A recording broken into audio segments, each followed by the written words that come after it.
Hello everyone, hello dear student, एक बार फिर स्वागत है आप लोगों का बैंकिंग एंड फाइनेंस डे 2 के अंदर 10 मिनट 10 सवाल।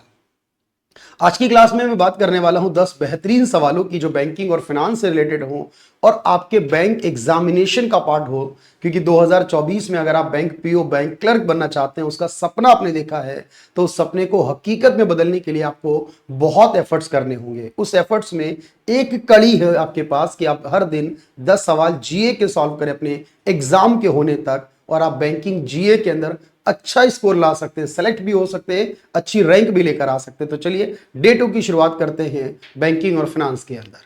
पहला सवाल है आज की क्लास का, आमतौर पर पूरे कोर्स को लंबी और छोटी अवधि के ऋण और इक्विटी उपकरणों के मिश्रण में निवेश करना क्या कहलाता है। लैंग्वेज थोड़ी सी मुश्किल जरूर है, लेकिन अगर आप समझेंगे ध्यान से तो ये शेयर बाजार का एक सवाल है, और इस सवाल में यह पूछा गया है कि अगर कोई भी इन्वेस्टमेंट करता है शेयर और डिवेंचर दोनों में मिलाकर, क्योंकि आप जानते हैं शेयर में अगर निवेश किया जाता है वो हाई रिस्क होता है, और डिवेंचर में इन्वेस्ट किया जाता है उसका रिस्क लो होता है। लेकिन डिवेंचर पर लो रिस्क के कारण प्रॉफिट यानी जो इंटरेस्ट है वो भी लो ही मिलता है। शेयर पर हाई रिस्क है, यहाँ प्रॉफिट हाई होता है लेकिन डूबने के चांस भी हाई होते हैं। इसीलिए इन दोनों का अगर कॉम्बिनेशन बना रहे हैं, आप कॉम्बिनेशन में यूज कर रहे हैं, इसको बैलेंस्ड फंड या इसको हाइब्रिड कहा जाता है। हाइब्रिड या बैलेंस्ड में से कोई भी एक शब्द हो सकता है जब आप दोनों का मिक्सअप यूज करते हैं, यानी इसका राइट आंसर होगा बैलेंस्ड फंड। अगला क्वेश्चन है, कौन सा मुद्रा बाजार का साधन नहीं है? Which of the following is not a money market instrument.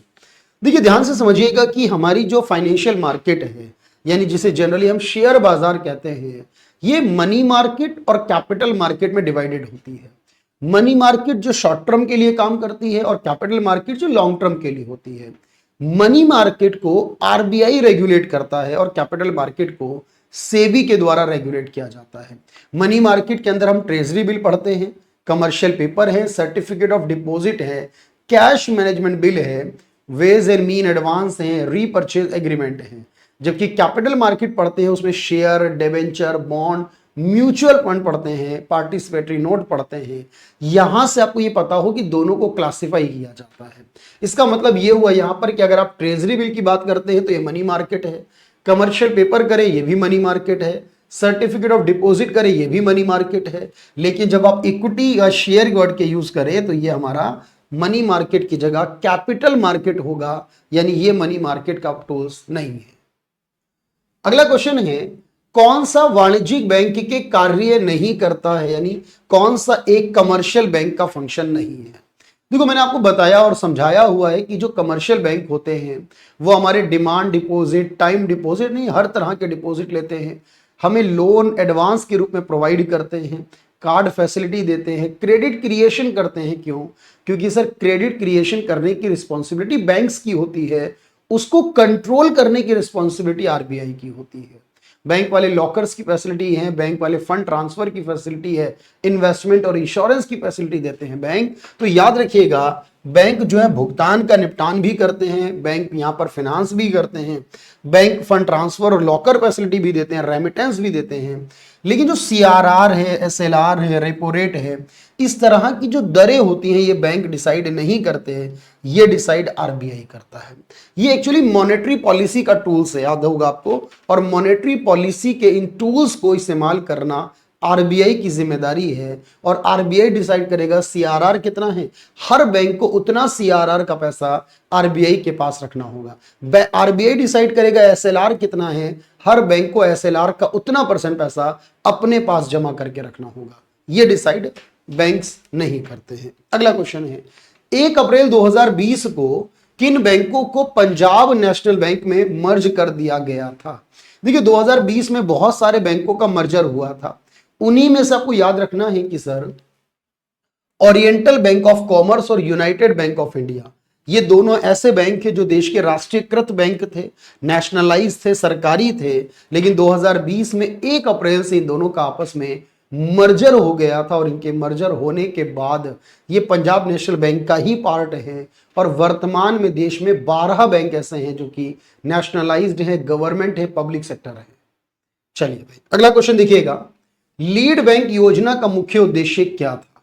ये लीड बैंक योजना है जो 1969 में लाई गई थी देश में, और इसको रिकमेंड करने वाले डॉक्टर D.R. गाडगिल थे।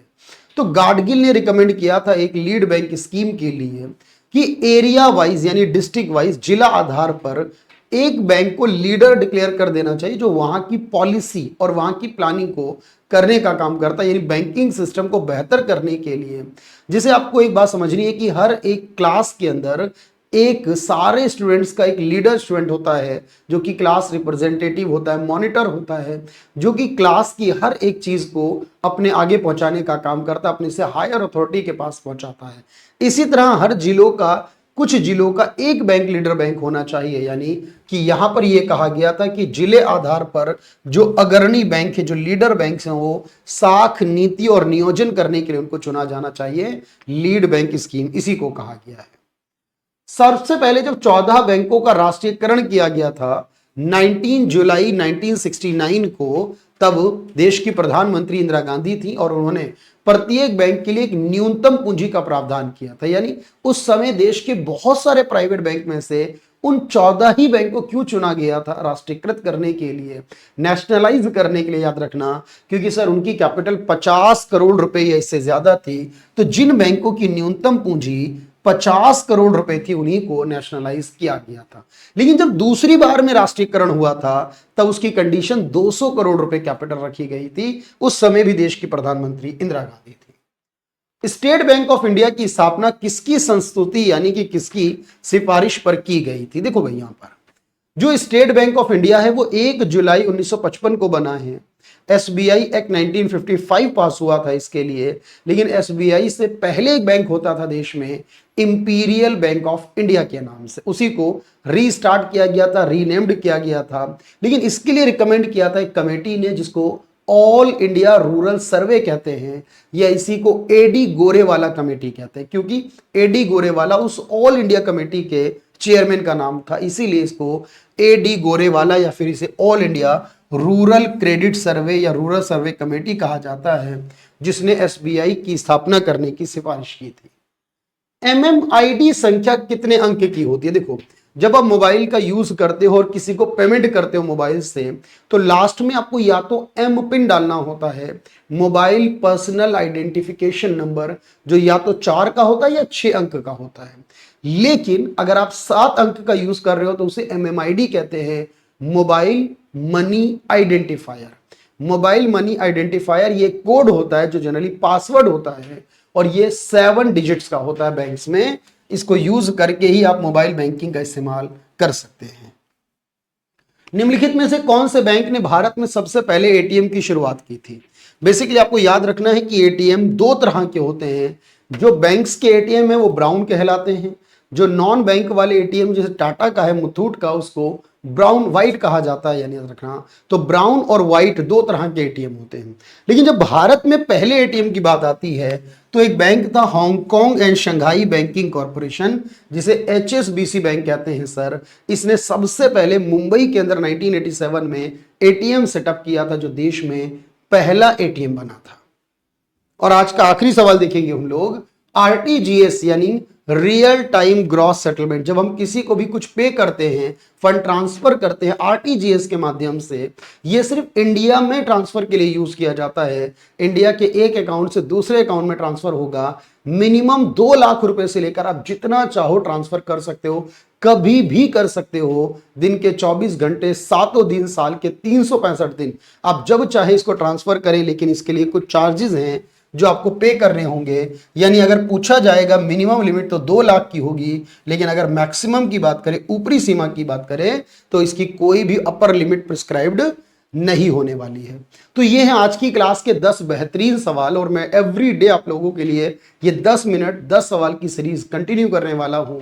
आपको पूरे दिन पढ़ाई करनी है, मेहनत करनी है, सब कुछ करना है, लेकिन लास्टली आपको ये 10 क्वेश्चन करने हैं जिससे कि आपकी जीए स्ट्रांग होगी। और मैंने कहा जीए सिर्फ इसलिए नहीं है कि आपको एग्जाम क्वालिफाई करना है, जीए इसलिए भी कि आपको अपना मन पसंद, आपका पसंदीदा बैंक मिलना है अगर, तो एक अच्छी रैंक लेकर आनी है, क्योंकि अच्छी रैंक पर ही आपकी पसंद का बैंक आपको मिलेगा। और उसमें जीए का रोल सबसे बड़ा होगा, क्योंकि जीए के 40, 50, 60 या 80 क्वेश्चन जो अलग अलग एग्जाम में अलग अलग हैं, उतने क्वेश्चन मार्क्स में से आप अच्छा आराम से मैक्सिमम 90-95% मार्क्स कलेक्ट कर सकते हो। होपफुली ये वीडियो पसंद आई होगी। नेक्स्ट वीडियो का इंतजार कीजिएगा। 10 मिनट 10 सवाल का डे 3 में मुलाकात जल्दी करेंगे। Thank you everyone.